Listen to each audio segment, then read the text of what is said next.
Nous avons réalisé cette courte vidéo pour vous aider à vous orienter dans les directives comptables internationales pour les organisations à but non lucratif, Exposé sondage 3, et pour introduire la série de vidéos qui expliquent les principales propositions. C'est l'occasion pour vous de façonner l'avenir de l'information financière des OBNL dans le monde.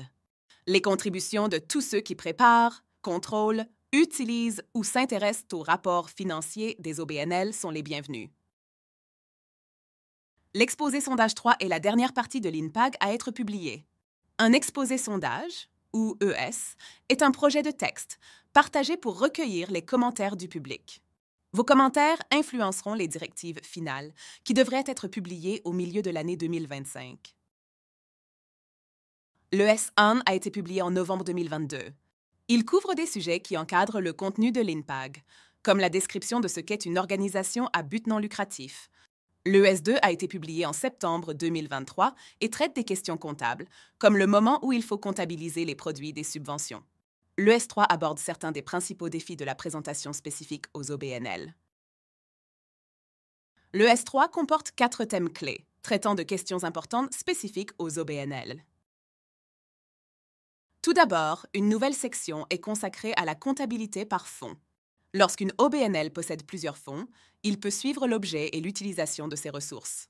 Les directives expliquent les différents types de fonds et précisent si un fonds est indiqué comme ayant des restrictions ou non. Deuxièmement, la classification des charges permet aux OBNL de montrer comment les ressources ont été utilisées. Ce point est pertinent car la comparabilité est essentielle, étant donné que les OBNL sont si différents les uns des autres. Les directives couvrent également les principes de répartition des coûts nécessaires à l'analyse par fonction, comme les coûts des fonctions support. Le troisième thème concerne les coûts liés à la levée de fonds. Il s'agit des coûts engagés pour recueillir les fonds dont les OBNL ont besoin pour fonctionner. INPAG en donne une définition large, englobant l'obtention de subventions, la génération de dons, les activités commerciales, ainsi que la gestion de placements. L'INPAG inclut également des directives sur la fourniture d'informations supplémentaires. Parallèlement à l'INPAG, nous publions un guide des pratiques pour la préparation facultative des états financiers supplémentaires. Il s'agit de rapports qui accompagnent les états financiers à usage général. Le guide des pratiques propose un format standard qui peut être utilisé pour rendre compte des activités spécifiques, telles qu'un projet particulier financé par une subvention.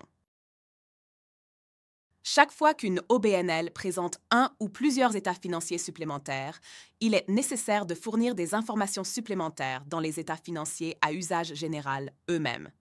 Cela crée un lien vérifiable entre les informations relatives à l'ensemble de l'entité et le sous-ensemble des activités figurant dans les états financiers supplémentaires. En plus de ces domaines clés, il a été nécessaire d'apporter des modifications éditoriales à 13 autres sujets, afin d'assurer leur cohérence avec les autres sections.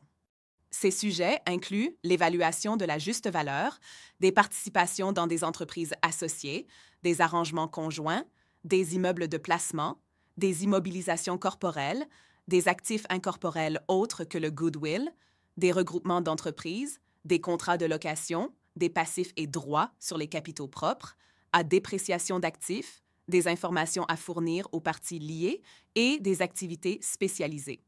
Le S3 inclut également des directives importantes sur la transition aux INPAG. Nous partageons également des mises à jour de 5 sections précédemment publiées.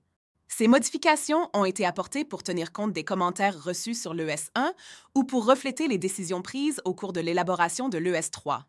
De plus, nous avons intégré un projet de directive supplémentaire provenant d'un addendum récemment publié par le Conseil des normes comptables internationales.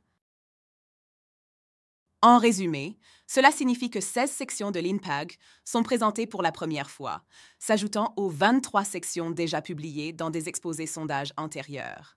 Nous partageons également le guide des pratiques 1 sur les états financiers supplémentaires. Le S3 débute par une invitation à commenter, disponible en anglais, en espagnol et en français. Il comprend un résumé complet avec des explications sur les principales modifications apportées par rapport à la norme comptable IFRS pour les PME, ainsi que les questions. L'INPAG se compose des volumes suivants, chacun étant identifié par son numéro de référence de paragraphe respectif. Les indications faisant autorité, y compris le guide d'application, la base des conclusions et le guide de mise en œuvre, accompagné d'exemples illustratifs. L'INPAG a été élaboré grâce à la contribution de nos groupes consultatifs techniques et de praticiens, incluant des normalisateurs de tous les continents.